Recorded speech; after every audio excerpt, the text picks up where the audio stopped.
మరి దేవుడే మరిచిపోతే ఏంటి మన పరిస్థితి?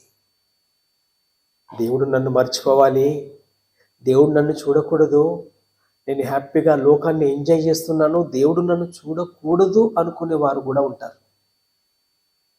ఆ దేవుడు నన్నెందుకు చూస్తాడులే, కోటాను కోట్ల మనుషులున్నారు, కోటాను కోట్ల జీవరాశులు ఉన్నాయి, మహావిశ్వాన్ని పరిపాలిస్తున్న దేవుడు నన్నేందుకు చూస్తాడు అనుకుంటారు కొందరు.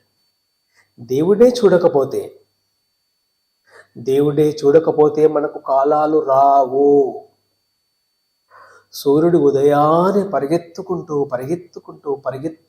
పని కల్పించుకొని ఎందుకు రావాలి? ఆ దేవుడు చూడకుండా ఉన్నాడు, దేవుడు అలసిపోయి పడుకున్నాడు అని సూర్యుడు ఏం చేస్తాడు? మెల్లిగా వస్తాడు. చంద్రుడు మెల్లిగా వస్తాడు.